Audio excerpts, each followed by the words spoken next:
It's all gone very quiet. It's very nice to see you guys. Thank you very much for coming. I hope you're going to have a really great half an hour, very insightful, on a subject that's very dear to my heart, the Olympics. Briefly, I'm going to ask each of the members of the panel to say hi, and then we're going to go into some initial rounds of questions around the topics of the Olympic as a brand, and we're going to see how that opens out either within the panel or with you guys, and get into some dialogue between you and us, and between us and the panel, and see how far we can take this forward. How does that sound? Cool. So, you can see from the programme that I've been to the Olympics a lot, 7 times, and I'm an Olympic champion. I'm also quite an interesting person as well, you know, married kids, all that sort of stuff. And my role here is the chair, so I'd like to ask the panel just to say hi. How can you follow an Olympic champion? It's almost impossible, isn't it? I'm not an interesting person. My name's Cliff Oswick. I'm a professor at Queen Mary. My particular area of interest in my school is in business management. I'm also Dean of the Faculty of Law and Social Sciences at Queen Mary. I'll say a few more words after that if you like. No, that's great. We'll just do this short and punchy. Sure. And then. Afternoon, everybody. My name is Farisha Constable, and I'm a lawyer and brand protection manager at the London Organising Committee of the Olympic Games and Paralympic Games Limited. A very long corporate name. I love the way you said it. I thought low-cog would be too, but actually that's clarifications. I'm Spyros Maniatis. I teach trademarks at CCLS, and I'm also the director of CCLS. I suppose Cliff was a rugby player, so there is a link with the Olympics. Well, not a strong link, because rugby is not a sport of the Olympics yet. No. 2016 rugby sevens, as I understand it. So I don't know how your training's going, Cliff. I think that may be just slightly too far away from you, actually. So what I'd like us to come to is this notion of the Olympics as brand, and I guess the symbols that's involved in that, and obviously the rings are most powerful. So how does that stand in the world of brands, either sporting sense with other major events out there, or perhaps commercially, from your perspective? Well, I guess the first thing to say is if you talk about brands in sport, there can be nothing bigger than the Olympics, I suspect. So I challenge anyone to talk about things like, you can talk about Football World Cup, other events, but I don't think anything comes close to the Olympics. I think that we can talk about brands in a number of different ways. And I should say, and out myself at the very start, and say I'm not a professor of marketing. So brands for me are more about what it means to a number of stakeholders rather than consumers. And I think the Olympics, we can talk about what it means in terms of sports, what it means in terms of a range of things. But there's a philosopher, linguist and semiotician called Roland Barthes that always separates out the idea of denotation and connotation. And he says that denotation is about what something actually is, and connotation is about what it means, you know, what it evokes in you.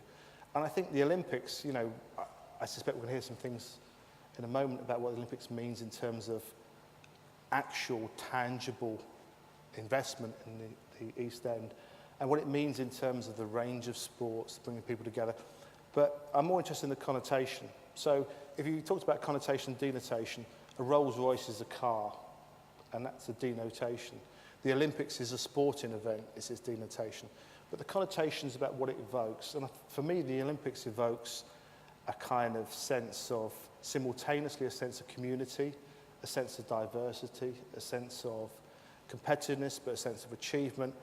And I'm born in London, raised in London, albeit in the proper side rather than the East End. And it seems to me that the Olympics really brings together a sense of community. There is a real buzz around the East End about the Olympics at the moment, I think. And you can talk about property prices going up and all these tangible things, but the idea that the Olympics is coming to the East End of London, and London as a whole, is massively, massively important to a community. We're not talking about areas like Whitechapel and Shoreditch that have actually seen an increase in kind of property prices and a kind of move up the social scale. We're talking about Stratford, which is an area which is somewhat less trendy in its nature. So I think the Olympics brings with it a set of connotations which are massively, massively important. So I'm going to say you're wearing your heart on your sleeve there, and that's going to be interesting to see how we go, because I was wondering which way, you know, your opening address would reach, but that's straight out there, and 2 new words I've never heard of already. What's that? Connotation and denotation, Right, yeah. which is brilliant. I'm now going to ask Farisha, just from LOCOG and the Paralympic Committee's perspective, I mean, what are the challenges that LOCOG's found involved with the Olympics as a brand? I think one of the key challenges, because the area I work in is protecting the brand and maintaining its exclusivity, is that when people look at the Olympic rings or the Paralympic QUEDOS, they actually think it belongs to them.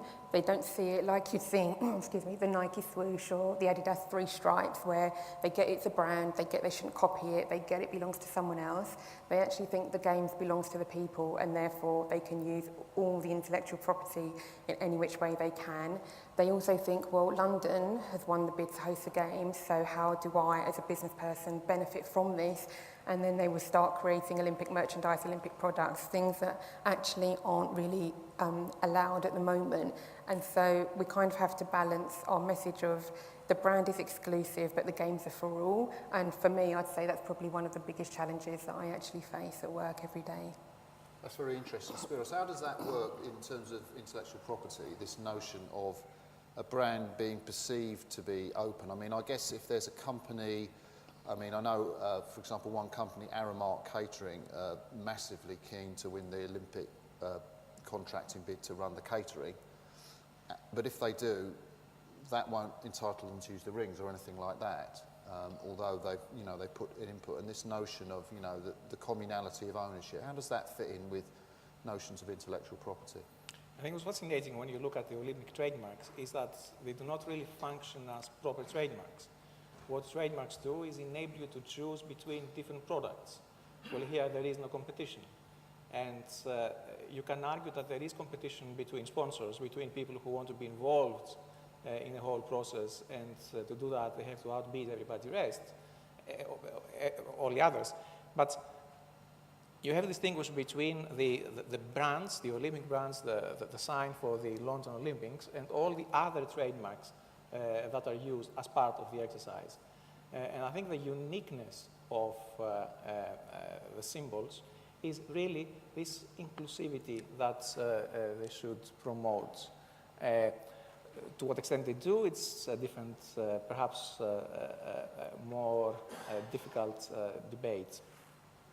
So, I don't know how that sounds to you guys. I mean, you've got an idea of kind of where we're coming